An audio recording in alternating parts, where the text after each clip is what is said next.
अस्सलामु अलैकुम वरहमतुल्लाहि वबरकातुहू। अल्हम्दुलिल्लाहि नहमदुहु व नस्तईनुहु व नस्तगफिरुहु व नुमिनु बिही व नतवक्कलु अलैहि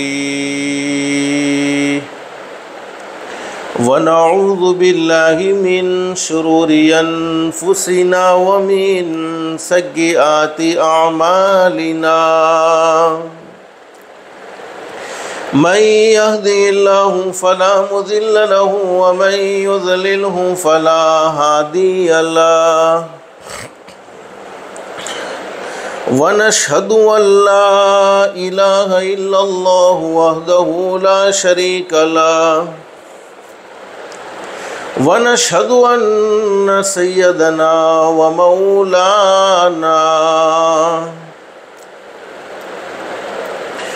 मौलाना मुहम्मदन अब्दुहु व रसूलुहु सल्लल्लाहु तआला अलैहि व अला आलिहि व अस्हाबिहि व बारक व सल्लम तस्लीमन कसीरन कसीरा। अम्मा बादु फ़अऊज़ु बिल्लाहि मिनश शैतानिर रजीम। बिस्मिल्लाहिर रहमानिर रहीम। मन अमिल सालिहन मिन ज़करिन औ उन्सा व हुवा मुमिन फलनुहयिन्नहु हयातन तय्यिबा व लनजज़ियन्नहुम अजरहुम बिअहसनि मा कानू यअमलून। सदक़ल्लाहुल अज़ीम। रब्बि इश्रह ली सदरी व यस्सिर ली अमरी वहलुल उक़दतम मिन लिसानी यफ़क़हू क़ौली। सुब्हानक ला इल्म लना इल्ला मा अल्लमतना इन्नक अंतल अलीमुल हकीम। अल्लाहुम्मा सल्लि अला मुहम्मद व अला आलि मुहम्मद कमा सल्लैता अला इब्राहीम व अला आलि इब्राहीम इन्नका हमीदुम मजीद। अल्लाहुम्मा बारिक अला मुहम्मद व अला आलि मुहम्मद कमा बारकता अला इब्राहीम व अला आलि इब्राहीम इन्नका हमीदुम मजीद। मोहतरमा माएँ और बहनें, अल्लाह का हम सब पर बहुत बड़ा एहसान और बहुत बड़ा करम है कि अल्लाह ने दीन की बातें सुनने के लिए थोड़ी देर यहाँ जमा फ़रमाया। दुआ करो अल्लाह सब के जमा होने को कबूल फ़रमाए।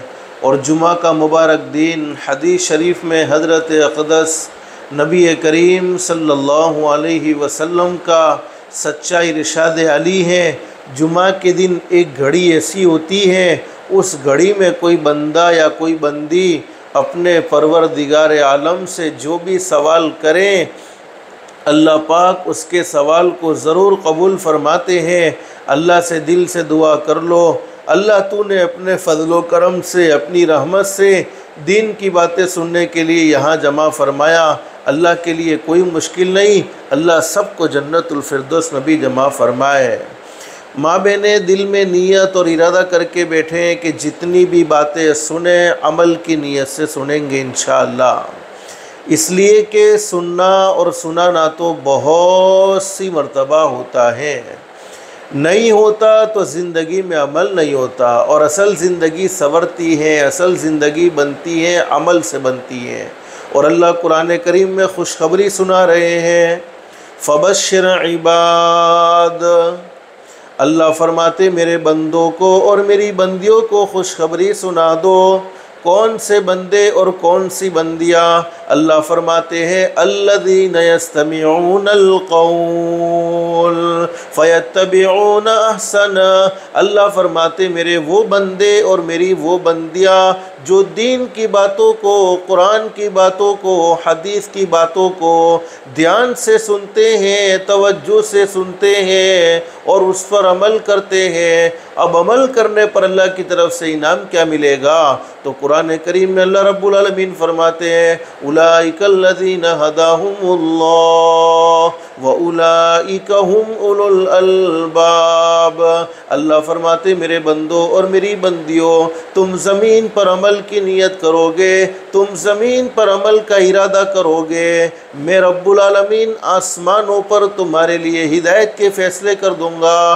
और माँ बहने, हिदायत से बढ़कर कोई दौलत हो नहीं सकती। दुनिया की मुख्तसर सी ज़िंदगी में इंसान को सब कुछ मिल जाए, लेकिन हिदायत न मिले, आमाल सालिहा की तौफीक न मिले, उस इंसान की दुनिया की ज़िंदगी बेकार है। और जिसकी दुनिया की ज़िंदगी अल्लाह को नाराज़ करके बेकार हो गई, जिसकी दुनिया की ज़िंदगी अल्लाह को नाराज़ करके बिगड़ गई, अल्लाह हिफाजत फरमाए, अल्लाह हिफाजत फरमाए, उसकी आखिरत की ज़िंदगी दुरुस्त नहीं हो सकती है। अल्लाह से दिल से दुआ कर लो, अल्लाह हम सबको हिदायत की दौलत से भी माला माल फरमाए और अल्लाह पाक हम सबको अमल की भी तौफीक नसीब फरमाए। माँ बहने, दुनिया की मुख्तसर सी ज़िंदगी में अल्लाह पाक ने हम पर बेशुमार एहसानात किए हैं और बेशुमार नेमतों से हम सबको नवाजा है, लेकिन तमाम नेमतों में सबसे अजीम नेमत, सबसे कीमती दौलत दुनिया की मुख्तसर सी ज़िंदगी में अल्लाह पाक ने हम सब को नसीब फरमाई, वो है दौलत ईमान। अल्लाह ने मुसलमान के घर में पैदा किया, ईमान वाले के घर में पैदा किया।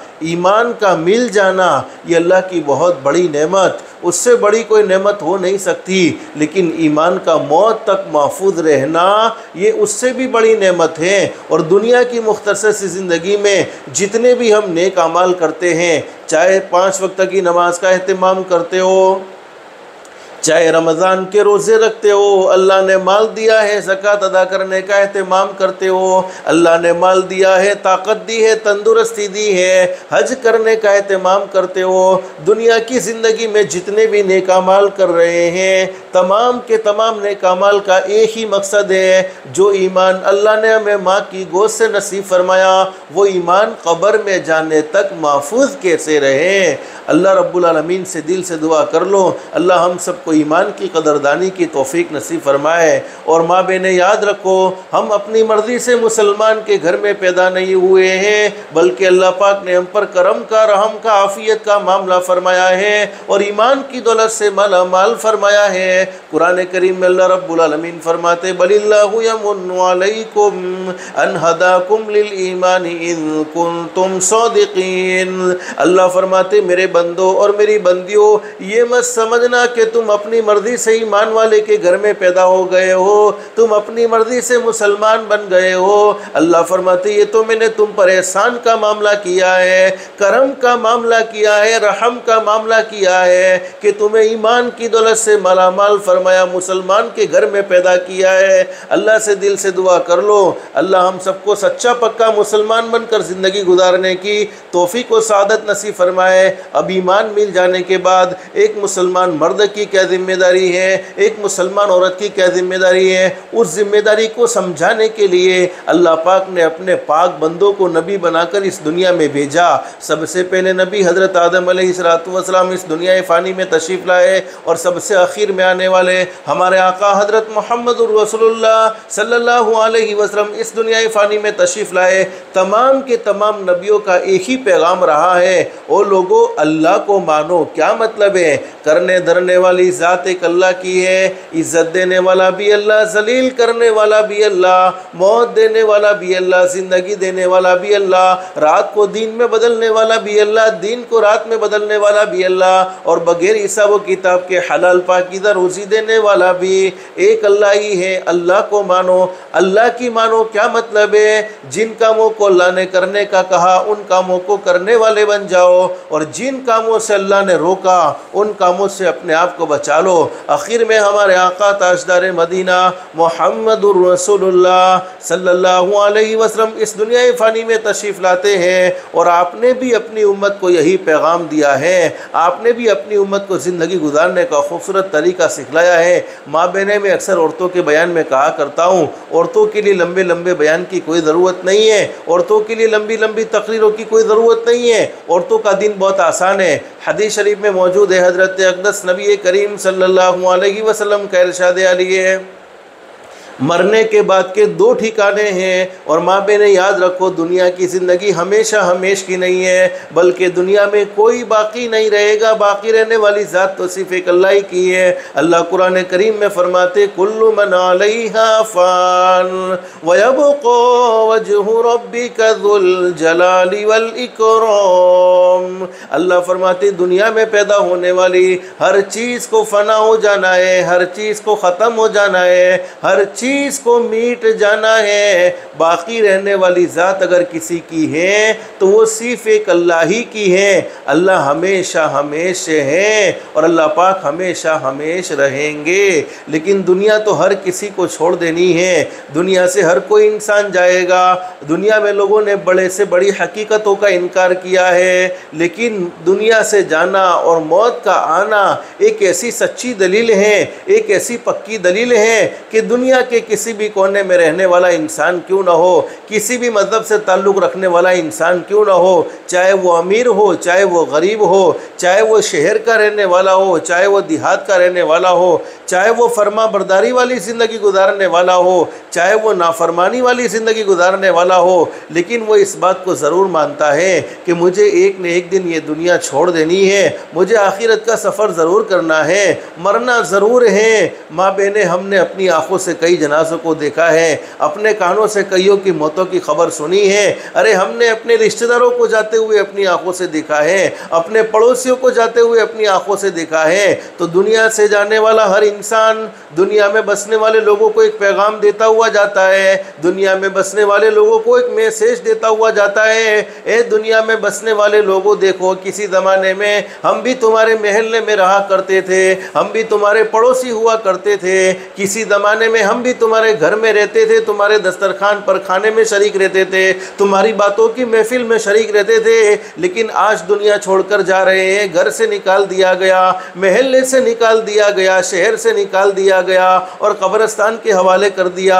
जैसा हमारा ये हाल हुआ है, कल वो तुम्हारा भी होने वाला है। अपने इस हाल को भूल मत जाना। इसीलिए बहुत अच्छी बात कही है, इंसान संभल जा अब भी तो। माँ बहनें, दुनिया की ज़िंदगी में संभल जाना चाहिए, अपने आप को चौकन्ना कर लेना चाहिए। दुनिया की ज़िंदगी का कोई भरोसा नहीं है, आने की तरतीब तो फिक्स है। पहले दादा आते हैं, फिर अब्बा आते हैं, फिर बेटा आता है, फिर पोता आता है, लेकिन जाने की कोई तरतीब फिक्स नहीं है। इसलिए फरमाया, इंसान संभल जा अब भी तो। नमाजों को छोड़ते हुए संभल जा, हराम खाते हुए, हराम बोलते हुए, हराम सुनते हुए संभल जा, आँखों का गलत इस्तेमाल करते हुए संभल जा, कानों से नाजायज़ बातों को सुनते हुए संभल जा, हाथों से किसी पर जुल्म करते हुए संभल जा, पैरों से अल्लाह की नाफरमानी वाले रास्ते पर चलते हुए संभल जा। इंसान संभल जा अब भी तो, मिट्टी में एक दिन जाना है, तेरे बड़े भी चले गए और तेरा भी नंबर आना है। दुनिया तो बारी बारी हर किसी को छोड़ देनी है। दुनिया में कोई हमेशा हमेश के लिए नहीं है, बल्कि एक न एक दिन ये दुनिया छोड़कर हर एक को ज़रूर जाना है। लेकिन माँ बहनें, मुझे मुख्तसर बतलाना ये है, हदीस शरीफ में हमारे नबी ने फरमाया, मरने के बाद के दो ठिकाने हैं, एक जन्नत वाला, एक जहन्नम। कामयाब लोगों का ठिकाना जन्नत है, नाकाम लोगों का ठिकाना जहन्नम है। अल्लाह से दिल से दुआ कर लो, अल्लाह हम सबको कामयाब लोगों में शुमार फरमाए। लेकिन हदीस शरीफ में हमारे नबी ने फरमाया, जन्नत में एंटर होने के लिए 8 दरवाजे हैं, जन्नत में दाखिल होने के लिए 8 दरवाजे हैं। और हमारे नबी ने फरमाया, मेरी उम्मत की वो औरत जिसने अपनी ज़िंदगी में 5 काम कर लिए हो, जिसने अपनी ज़िंदगी में 5 खूबियों को दाखिल कर लिया हो, जन्नत के हर दरवाजे से उस औरत को पुकारा जाएगा, अल्लाह की बंदी मुझ में से दाखिल हो जा, अल्लाह की बंदी मुझ में से दाखिल हो जा, अल्लाह की बंदी मुझ में से दाखिल दाखिल हो जा। जन्नत का हर दरवाज़ा उस औरत को पुकार पुकार कर बुलाएगा।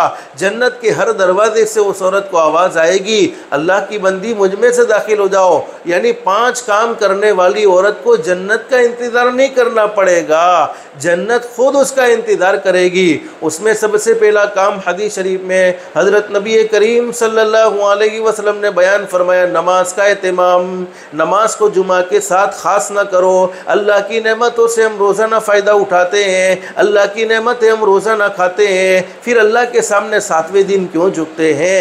रोज़ाना अल्लाह के सामने झुकना चाहिए। और नमाज पढ़ने की बरकत से अल्लाह पाक ज़िंदगियों का सुकून और इत्मीनान जो ख़त्म हुआ है, अल्लाह पाक ज़िंदगियों में सुकून और इत्मीनान नसीब फरमा देगा।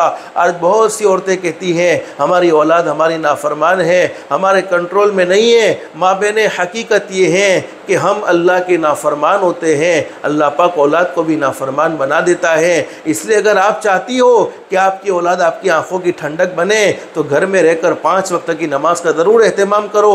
24 घंटे में अल्लाह पाक ने सिर्फ हमसे 1.5 घंटा या सवा घंटे का सवाल किया है।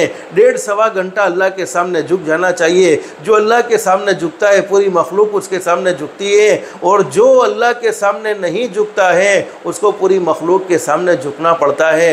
बहुत सी औरतें कहती हैं बच्चों की वजह से नमाज नहीं पढ़ी जाती। उलमा ने लिखा है बच्चे वाली औरत की 2 रकात नमाज, बच्चे वाली औरत की 2 रकात नमाज बगैर बच्चे वाली औरत की 82 साल की इबादत से अफजल है। एक औरत बगैर बच्चे वाली है, 82 साल इबादत करती है, 82 साल इबादत करती है, और एक बच्चे वाली औरत 2 रकात नमाज पढ़ती है, तो बच्चे वाली औरत की 2 रकात नमाज बगैर बच्चे वाली औरत की 82 साल की इबादत से अफजल है। माँ बहने, मैंने कहा ना तुम्हारा दीन बहुत आसान है। उलमा ने बड़ी ज़बरदस्त बात बयान फरमाई है, हामिला औरत की 2 रकात नमाज, प्रेगनेंट औरत की 2 रकात नमाज, बगैर हमल वाली औरत की 80 रकात नमाज से अफजल है। तुम्हें अल्लाह ने बड़ा मकाम और मर्तबा नसीब फरमाया है, तुम्हें अल्लाह ने बड़ी शान नसीब फरमाई है, तुम्हें अल्लाह ने बड़ी इज्जत नसीब फरमाई है। हदीस शरीफ में हज़रत नबी करीम सल्लल्लाहु अलैहि वसल्लम का सच्चा इरशाद आली है। हज़रत नबी करीम सल्लल्लाहु अलैहि वसल्लम की 3 पसंदीदा चीज़ों में एक चीज़ हमारे नबी ने बयान फरमाई, अलमरअतु सालिहा, नेक औरत जिसको इस्लाम ने नेक कहा हो, जो इस्लामी ज़िंदगी गुजारने वाली हो। तो माँ बहने, तुम्हारा दीन मुश्किल नहीं है, तुम्हारा दीन बहुत आसान है। सबसे पहला काम अपनी ज़िंदगी में 5 वक्त की नमाज का एहतमाम होना चाहिए। आज हमारे बच्चे हमारे कंट्रोल में नहीं, घर का बड़ा अजीब माहौल नज़र आता है, घरों का सुकून और इत्मीनान ख़त्म हो चुका है, हमारे घर कब्रिस्तान नज़र आते हैं। पहले एक ज़माना था, रात का वक्त होता था, अब्बा भी होते, अम्मी भी होती, दादा भी होते, दादी भी होती, भाई भी होता, बहन भी होती, आपस में बैठकर मोहब्बत की बातें हुआ करती थी। आज घरों का बड़ा अजीब माहौल नज़र आता है। माँ अपने मोबाइल में बिजी, बाप अपने मोबाइल में बिजी, दादा अपने मोबाइल में बिजी, दादी अपने मोबाइल में बिजी, पोता अपने मोबाइल में बिजी, पोती अपने मोबाइल में बिजी, भाई अपने मोबाइल में बिजी, बहन अपने मोबाइल में बिजी, जिसके नतीजे में हमारी औलाद हमसे भी बहुत दूर हो गई, और हमारी औलाद अल्लाह से भी बहुत दूर हो गई, और आखिरत से भी बहुत दूर हो गई। माँ बहने, मैं ये नहीं कहता कि मोबाइल का इस्तेमाल ना करो, लेकिन हकीकत ये है कुरान करीम आज हमारे हाथों से नहीं, हाथों से कुरान करीम ख़त्म हो गया। यानी हम कुरान करीम को 15-15 दिन गुजर जाते हैं, 20-20 दिन गुजर जाते हैं, कुरान करीम को हाथ लगाने को कोई तैयार नहीं। अरे हाथ लगाना तो दूर की बात, कुरान करीम को देखने को भी कोई तैयार नहीं। हमने कई घरों का ये नज़ारा देखा है, कुरान करीम पर मिट्टी लगी हुई है, कई दिन हो चुके हैं, कुरान करीम को छूने तक की भी नौबत नहीं आती है। तो माँ बहनें, सबसे पहला काम 5 वक्त की नमाज, जिसकी बरकत से अल्लाह रब्बुल आलमीन सबसे बड़ा इनाम ये नसीब फरमाएंगे। मरना हर किसी को है, मौत के वक्त अल्लाह पाक ज़रूर कलमा नसीब फरमाएंगे। हदीस शरीफ में मौजूद है, हज़रत अक़दस नबी करीम सल्लल्लाहु अलैहि वसल्लम का इरशाद वाली है, मेरा वो उम्मती जिसने अपनी ज़िंदगी में 5 वक्त की नमाज का एहतमाम किया।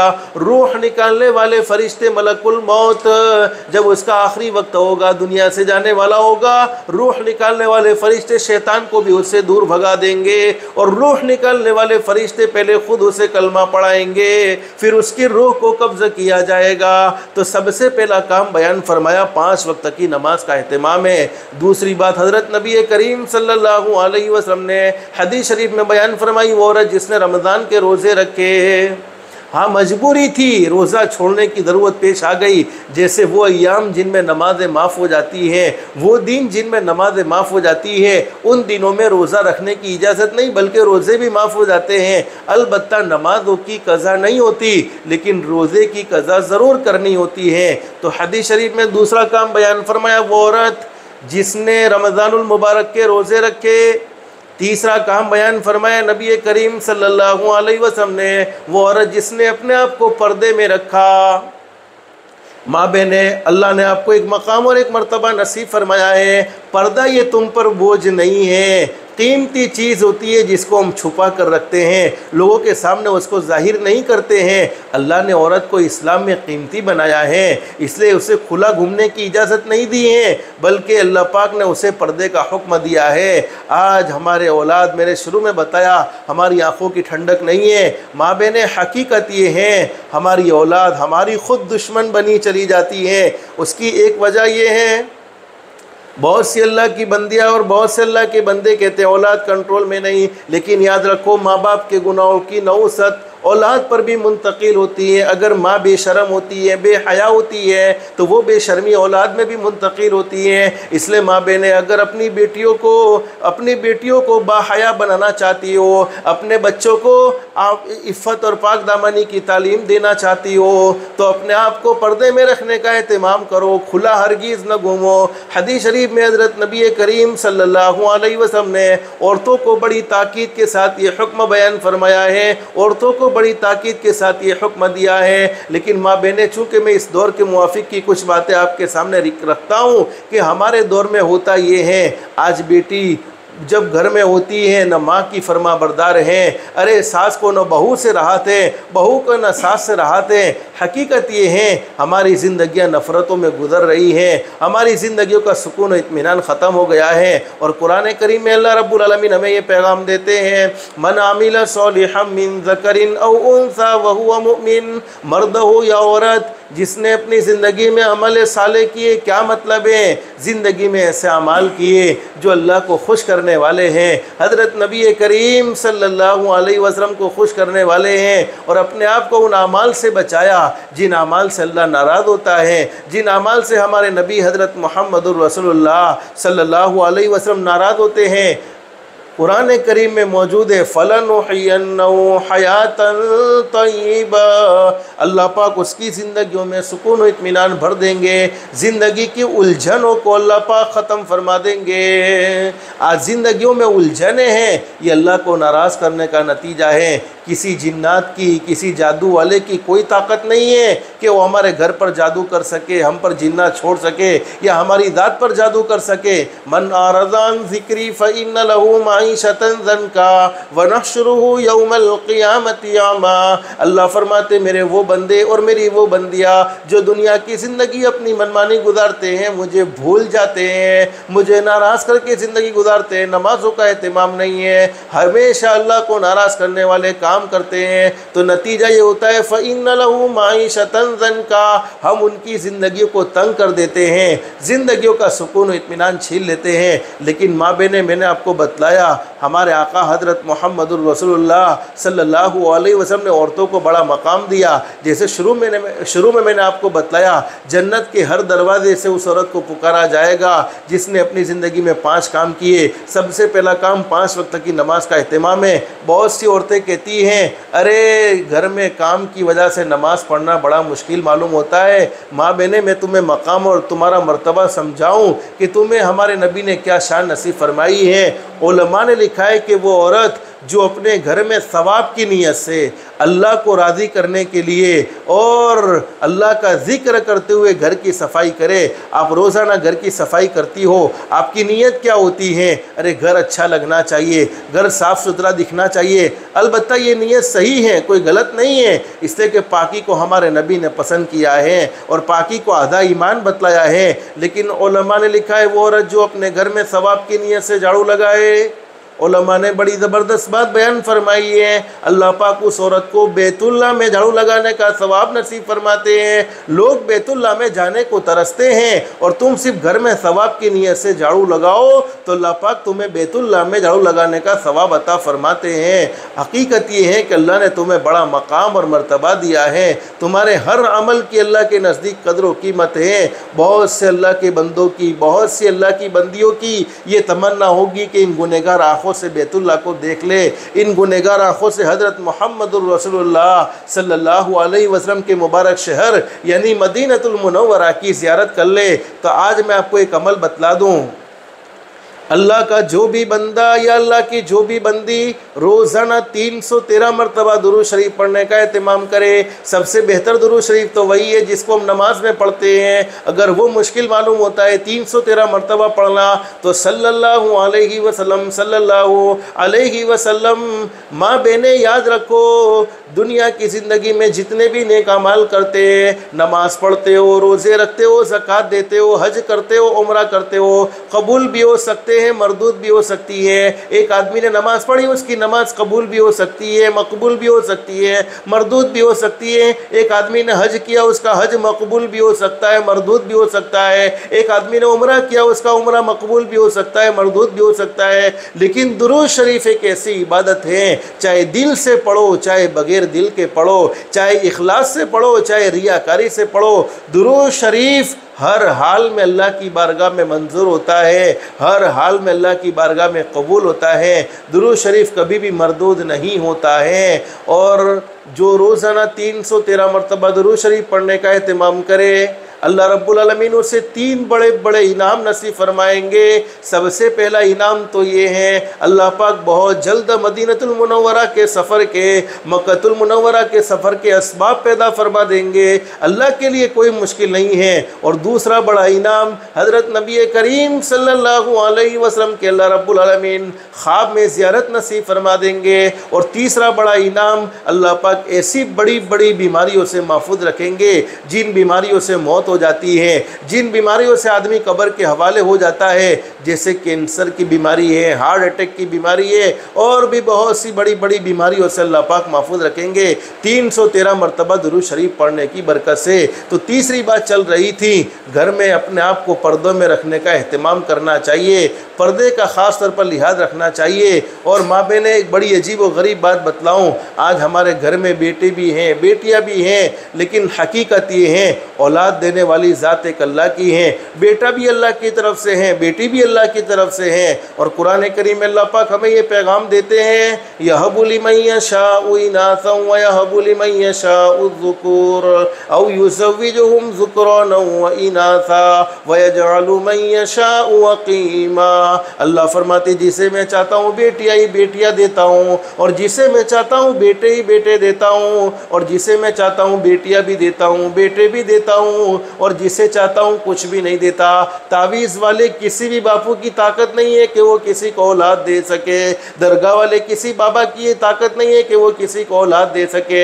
औलाद देना अल्लाह पाक ने अपने इख्तियार में रखा है। लेकिन होता ये है, लड़का घर में पैदा होता है तो बड़े खुश होते हैं और मिठाइयाँ तकसीम हो रही है, लेकिन हमारा समाज, हमारा माशरा इतना बिगड़ता चला जा रहा है। लड़की पैदा होती है तो मुंह चढ़ जाते हैं, हालांकि लड़की भी अल्लाह की बहुत बड़ी नेमत है और अल्लाह की रहमत होती है। लेकिन मैं आपको बतलाऊँ, लड़का और लड़की में फ़र्क क्या है। जब कोई लड़का दुनिया में आता है तो अल्लाह रब्बुल आलमीन उस लड़के को दुनिया में भेजते हैं तो कहते जा तू तेरे बाप की मदद करना। लेकिन जब कोई लड़की दुनिया में आती है तो अल्लाह रब्बुल आलमीन फरमाते तू दुनिया में जा, मैं खुद तेरे बाप की मदद करूँगा। लेकिन माँ बहनें, हमारे समाज में, हमारे माशरे में में ये बिगाड़ दिन ब दिन बढ़ता ही चला जाता है। पहले ज़माने में हुआ ऐसा करता था, जब हमारे नबी दुनिया में तशरीफ़ नहीं लाए थे उस वक्त बच्चियों को ज़मीन में ज़िंदा दफन कर दिया जाता था। बच्चियों का कोई मकाम और कोई वैल्यू नहीं था। इस दौर में बच्ची की पैदाइश को मायूब समझा जाता है, हालांकि वो तो अल्लाह की रहमतें होती हैं और अल्लाह रब्बुल आलमीन जिससे खुश होते हैं उसे बेटी से माला माल फरमाते हैं। बेटी हर किसी को नहीं मिलती है, लेकिन ज़रूरी है कि हम बेटियों की तरबियत भी ज़रूर करें।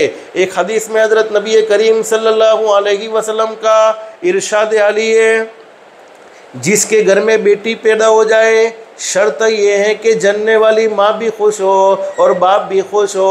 हदीस शरीफ में फरमाया नबी करीम सल्लल्लाहु अलैहि वसल्लम ने, एक फ़रिश्ता आता है, वो फ़रिश्ता जन्ने वाली माँ को और वो बेटी जिसको जना गया है दोनों को अपने परों से ढांप लेता है और वो फ़रिश्ता जन्ने वाली माँ से कहता है, तू भी कमज़ोर, जिसको तूने जना है वो भी कमज़ोर, जो तुम दोनों के साथ अच्छा सलूक करेगा, जो तुम दोनों पर खर्च करेगा, जो तुम दोनों पर एहसान का मामला करेगा, अल्लाह रब्बुल आलमीन उसका साथी हो जाएगा। तो माँ बहनें बेटियाँ बोझ नहीं होती हैं, लेकिन तुम अपने आप को पर्दे में रखोगी तो तुम्हारी बेटियाँ भी महफूज रहेगी। तुम्हारी बेटियों के दिमाग में ये बात रहेगी कि नहीं, पर्दा ज़रूरी है। अल्लाह ने इस्लाम में औरत को पर्दा करने का हुक्म दिया है, तो पर्दा करने का ख़ास तौर पर एहतमाम करे। तो फरमाया नबी करीम सल्लल्लाहु अलैहि वसल्लम ने पहला काम बयान फरमाया 5 वक्त की नमाज का एहतमाम, दूसरा काम बयान फरमाया रमज़ान के रोज़े और तीसरा काम बयान फरमाया अपने आप को पर्दे में रखने का एहतमाम।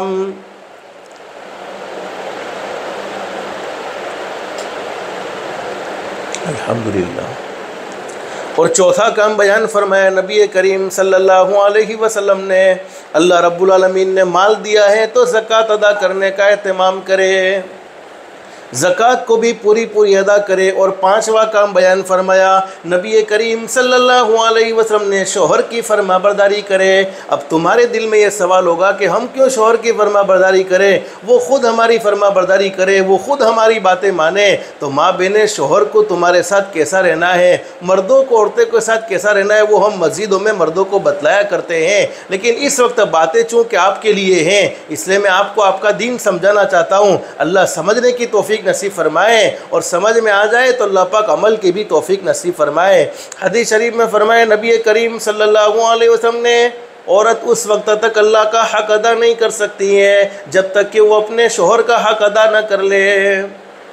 एक मरतबा हज़रत नबी करीम सल्लल्लाहु अलैहि वसल्लम तशरीफ़ फरमाए, सहाबाए किराम का मजमा मौजूद है। हज़रत नबी करीम सल्लल्लाहु अलैहि वसल्लम के मजमे में एक ऊँट आ गया और ऊँट ने हज़रत नबी करीम सल्लल्लाहु अलैहि वसल्लम के सामने झुकना शुरू कर दिया, यानी ऊँट हमारे नबी को सजदा कर रहा है। अब सहाबाए किराम जैसी मुक़द्दस और प्यारी जमात, सहाबा ने फरमाया, अल्लाह के नबी, आप शान वाले नबी हैं, आप मकाम वाले नबी हैं, आप मर्तबे वाले नबी हैं, अल्लाह ने आपको ऊंचा मकाम और मर्तबा नसीब फरमाया है। हज़रत नबी करीम सल्लल्लाहु अलैहि वसल्लम के सदक़े में अल्लाह ने पूरी कायनात को सजाया, पूरी कायनात को बनाया। ये ऊँट आपको सजदा करता है, ये ऊँट आपके सामने झुकता है। अल्लाह के नबी, आप हमें भी इजाज़त दे दीजिए कि हम भी आपके सामने सजदा करें, हम भी आपके सामने झुके। तो उस वक्त हज़रत नबी करीम सल्लल्लाहु अलैहि वसल्लम ने इरशाद फरमाया, अल्लाह के अलावा किसी को झुकने की इजाज़त नहीं है, अल्लाह के अलावा किसी को सजदा करने की इजाज़त नहीं है। अगर सजदा करना है तो अल्लाह के सामने करो, अपने भाई की ताज़ीम करो, अपने भाई का इकराम करो। फिर हमारे नबी ने फरमाया, अगर मैं अल्लाह के अलावा किसी को सजदा करने की इजाज़त देता, दी नहीं है, फरमाया कि अगर किसी को इजाज़त देता तो औरत से कहता, यानी बीवी से कहता कि वो अपने शोहर को सजदा करे। इजाज़त नहीं दी। आगे हदीस शरीफ में बयान फरमाया, हदीस शरीफ भी मुकम्मल नहीं हुई, आगे हदीस शरीफ में फरमाया नबी करीम सल्लल्लाहु अलैहि वसल्लम ने, औरत के ज़िम्मे शोहर का ये हक है कि उसका शोहर औरत को यूँ कह दे, बीवी को यूँ कह दे कि पीले रंग के पहाड़ को, पहाड़ कितनी बड़ी ज़बरदस्त ताकतवर चीज़ है जिसको इंसान उठाने की ताकत नहीं रखता है, इंसान कभी भी अपने हाथ में नहीं इसको उठा सकता है। फिर भी हमारे नबी ने क्या फरमाया, अगर शोहर बीवी को यूँ कह दे कि पीले रंग के पहाड़ को उसकी जगह से उठाकर काले रंग के पहाड़ की जगह पर रख दे और काले रंग के पहाड़ को उसकी जगह से उठाकर पर पीले रंग की जगह पर रख दे तो औरत के ज़िम्मे ज़रूरी है कि शोहर के कहने पर ये काम करने के लिए तैयार हो जाए। मेरे माँ बहनें, हमारे नबी हज़रत मुहम्मदुर रसूलुल्लाह सल्लल्लाहु अलैहि वसल्लम ने हमें अखलाक की तालीम दी है, ज़िंदगी गुजारने का खूबसूरत तरीका सिखलाया है। माँ बहनें, आज हम नमाज़ पढ़ने को दीन समझते हैं, रमज़ान के रोज़े रखने को दीन समझते हैं। बेशक नमाज़ पढ़ना दीन है, बेशक रमज़ान के रोज़े रखना दीन है, बेशक ज़कात का अदा करना दीन है, बेशक हज करना दीन है, बेशक उम्रा करना दीन है, लेकिन अखलाक मुस्तफ़ा वाली ज़िंदगी गुजारना ये भी दीन है। आज घरों में लड़ाई झगड़े, मैंने शुरू में आपको बतलाया है, सास बहू के झगड़े, माँ बेटी के झगड़े, हकीकत ये है कि सास बहू को बेटी समझने को तैयार नहीं और बेटी सास को माँ समझने को तैयार नहीं, जिसके नतीजे में लड़ाई झगड़े बड़े ज़बरदस्त हुआ करते हैं। लेकिन माँ बहनें, हमेशा याद रखो, आजकल होता है हमारे समाज में, हमारे माशरे में, इस दौर में माएँ अपनी बेटियों के लिए तो सहूलतें चाहती है और बहुओं पर बड़ा जुल्म होता है। हकीकत ये है, जैसा दुनिया में करोगे वैसा ही भरोगे। किसी माँ के लिए उसकी बेटी बोझ नहीं होती है। जैसे माँ बहनें, तुम्हें तुम्हारी बेटियों से बड़ी मोहब्बत है, तुम्हारे घर में जो बहू बनकर आई है वो भी तो किसी न किसी की बेटी है, उसकी माँ को भी उससे बड़ी मोहब्बत है। ये तो ससुराल में भेजना, रुखसत करना अल्लाह के हुक्म की वजह से होता है, हज़रत नबी करीम सल्लल्लाहु अलैहि वसल्लम के हुक्म पर होता है, वरना किसी बाप के लिए, किसी माँ के लिए उसकी बेटी बोझ नहीं होती है। अरे बोझ इसके लिए हरगिज़ नहीं है, ये ससुराल में भेजा जाता है, ये तो अल्लाह के हुक्म पर और हज़रत नबी करीम सल्लल्लाहु अलैहि वसल्लम की तालीम पर भेजा जाता है। मैं बहुत सी मर्तबा औरतों के बयान में ये कहा करता हूँ, जब माँ बाप अपनी बेटियों को रुखसत करके ससुराल भेजते हैं, उस वक्त अगरचे बेटी की शादी होती है, बाप का चेहरा बज़ाहिर हंसता हुआ नज़र आता है, माँ का चेहरा बज़ाहिर हंसता हुआ नज़र आता है, लेकिन उनके दिल पर बड़ा सदमा होता है। दिलों में वो गमों के पहाड़ टूट रहे होते हैं। उस वक्त माँ बाप को ये कह दिया जाए, जिस वक्त वो अपनी बेटी को ससुराल भेजते हैं, रुखसत करते हैं, उस वक्त माँ बाप से ये कह दिया जाए, आज तुम्हारे दिल पर जो सदमा है, तुम्हारे दिल पर जो गम के पहाड़ तोड़े जा रहे हैं, ज़रा उसको अल्फाज में बयान करो। या ये कह दिया जाए कि एक नोटबुक ले लो और एक कलम, लिखने का पेन ले लो और पेन से नोटबुक में वो सदमे को लिखना शुरू कर दो, तो माँ बाप के पास वो अल्फाज नहीं होते हैं कि अपनी बेटी को रुखसत करते हुए उनके दिल पर जो सदमा होता है उस सदमे को अल्फाज में बयान कर सके या लिख कर बयान कर सके। अब बेटी तो ससुराल चली गई, रुखसत होकर चली गई, कई कई रातें ऐसी गुजर जाती हैं, कई कई दिन ऐसे गुजर जाते हैं, माँ बाप को सुकून की नींद नहीं आती। अल्लाह, मेरी बेटी के साथ क्या मामला हुआ होगा। 18-19 साल तक मैंने उसे अपने पास रखा है, उसके हर ज़िदों को पूरा किया है, उसके हर नखरों को मैंने बर्दाश्त किया है। मालूम नहीं उसकी सास ने उसे बेटी जैसा मामला किया होगा, नहीं किया होगा।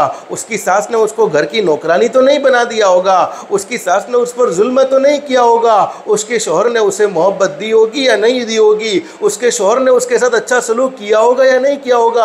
अल्लाह, मेरी बेटी किस हाल में होगी, मेरी बेटी के साथ क्या मामला हुआ होगा। माँ बाप कई कई दिनों तक बेचैन और बेकरार रहते हैं। लेकिन हकीकत ये है, हमारा मामला ये है, हमारा माशरा ये है कि हम अक्सर हुआ ऐसा ही है, बहू ने सास को माँ न समझा, सास ने बहू को बेटी न समझा, जिसके नतीजे में घर लड़ाई झगड़ों के शिकार होते चले जा रहे हैं। लेकिन हदीस शरीफ में हज़रत नबी करीम सल्लल्लाहु अलैहि वसल्लम ने इरशाद फरमाया, कमा तदीन तुदान, जैसा करोगे वैसा भरोगे।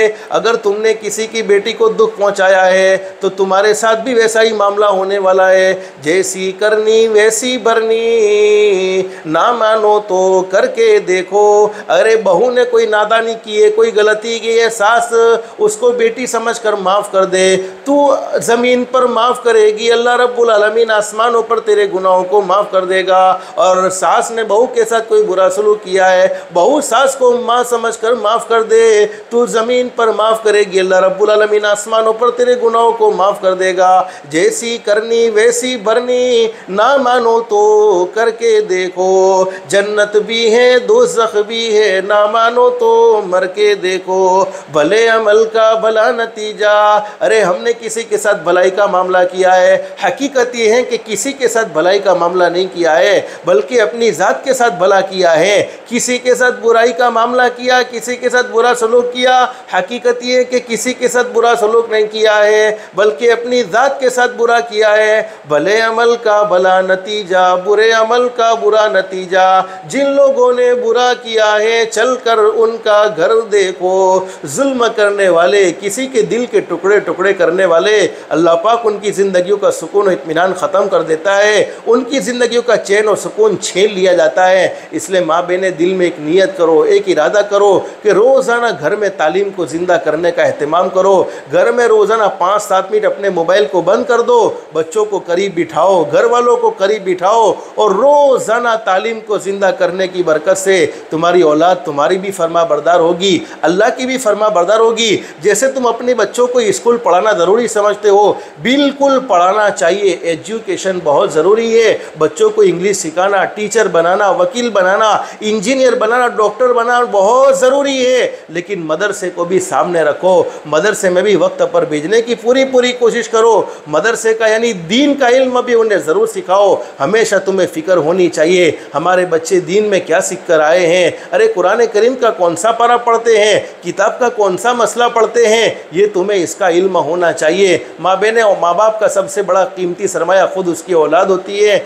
अगर औलाद को फरमा बरदार बनाना चाहती हो तो अपनी ज़िंदगियों में हज़रत नबी करीम सल्लल्लाहु अलैहि वसल्लम के मुबारक तरीक़ों को ज़िंदा करो। घरों का इल्म हज़रत नबी करीम सल्लल्लाहु अलैहि वसल्लम ने वाज़े फरमा दिया है। अखलाक मुस्तफ़ा वाली ज़िंदगी गुजारने का ख़ास तौर पर एहतमाम करो। आखिरी हदीस आपको बतलाऊँ, हदीस शरीफ में मौजूद, अल्लाह पाक बड़े करीम है, बड़े रहीम है। ज़िंदगियों में जितने भी गुनाह हो गए, अल्लाह पाक अपने फजल व करम से सिर्फ एक मरतबा कह दिया जाए अस्तगफिरुल्लाह। माँ बहने, दिल में कह दो एक मरतबा अस्तगफिरुल्लाह। हदीस शरीफ में फरमाया नबी करीम सल्लल्लाहु अलैहि वसल्लम ने, अल्लाह पाक ज़िंदगी के सारे गुनाहों को माफ़ फरमा देते हैं, और अल्लाह पाक आसमान पर फरमाते, मेरी बंदी तूने एक मरतबा दिल से कह दिया अस्तगफिरुल्लाह, मुझसे माफ़ी मांगी, मैंने तेरे गुनाहों को ऐसा माफ़ किया है गोया तूने गुनाह किया ही नहीं था। लेकिन 2 गुनाह ऐसे हैं जिनकी सज़ा मरने के बाद तो मिलती ही मिलती है, लेकिन मरने से पहले दुनिया की ज़िंदगी में भी ज़रूर मिल जाती है। नंबर 1, जिसने माँ बाप को रुलाया, माँ बाप के दिल के टुकड़े टुकड़े किए। इसलिए मैं अपनी बेटियों से, बहनों से कहूँगा, माँ का इकराम बहुत ज़रूरी है। माँ का हर कहना मानो। हाँ, अल्लाह को नाराज़ करने वाली कोई बात कहे माँ तो उसको मानने की कोई ज़रूरत नहीं है, बाकी माँ की फरमा बरदारी बहुत ज़रूरी है। और नंबर 2, जिसने किसी के दिल के टुकड़े टुकड़े किए, किसी पर जुल्म किया, जुल्म करने वाले को, माँ बहनें, किसी को कमज़ोर मत समझो। अरे किसी कमज़ोर को हमने तकलीफ़ पहुँचाई है, वो जवाब दे न दे, वो हमसे बदला ले न ले, लेकिन पैदा करने वाला अल्लाह कमज़ोर नहीं है। पैदा करने वाला अल्लाह तो ताकतवर है, वो ज़रूर जवाब देता है, वो ज़रूर बदला लेता है। अल्लाह से दिल से दुआ कर लो। जुमा का मुबारक दिन है, हमारे नबी के एहसानात भी हम पर इतने हैं कि इनको गिनना चाहे तो गिन न सके, शुमार करना चाहे तो शुमार न कर सके। जितना भी हो सके दुरूद पाक की भी कसरत करने का अहतमाम करे, और दुरूद पाक जितना हो सके ज़्यादा से ज़्यादा पढ़े। और आज जुमा का मुबारक दिन है, असर की नमाज के बाद एक दुरूद शरीफ है, छोटा सा दुरूद शरीफ है, अल्लाहुम्मा सल्ली अला मुहम्मद अन्नबील उम्मी वाला अली वसल्लिम तस्लीमा। अल्लाहुम्मा सल्ली अला मुहम्मदिन नबील उम्मी वाला अली वसल्लिम तस्लीमा। हदीस शरीफ में मौजूद है कि इस दुरूद शरीफ को कोई अपनी जगह पर बैठे हुए असर की नमाज के बाद अपनी जगह पर बैठे बैठे 80 मरतबा पढ़ ले, अल्लाह पाक उसके 80 साल के गुनाहों को माफ़ फरमा देंगे, और 80 साल की इबादत का सवाब उसके नामा अमाल में लिखा जाएगा। और उलमा ने लिखा है कि जो अपने ज़ाती मकान के लिए परेशान है, किराए के मकान में रहता है, ज़ाती मकान के कोई असबाब उसके पास नहीं है, वो यही दुरूद शरीफ को 1000 मरतबा असर की नमाज के बाद पढ़े, अल्लाहुम्मा सल्ली अला मुहम्मद अन्नबील उम्मी वाला अली वसल्लिम तस्लीमा। अल्लाह पाक अपने फजलो करम से ज़ाती मकान के फ़ैसले फरमाएंगे। अल्लाह से दिल से दुआ कर लो, अल्लाह हम सब की दुनिया भी बेहतर से बेहतर बनाए, आखिरत भी बेहतर से बेहतर बनाए। अल्लाह हम सबको अल्लाह के अहकाम के मुताबिक, हज़रत नबी करीम सल्लल्लाहु अलैहि वसल्लम के तरीक़े के मुताबिक ज़िंदगी गुजारने की तौफ़ीक़ व सादत नसीब फरमाए। अल्लाह पाक हम सबको कहने सुनने से ज़्यादा इखलास, इस्तिखलास और इस्तिकामत के साथ अमल की तौफ़ीक़ नसीब फरमाए। आमीन या रब्बल आलमीन। व आखिरु दावाना अनिल हम्दुलिल्लाहि रब्बिल आलमीन।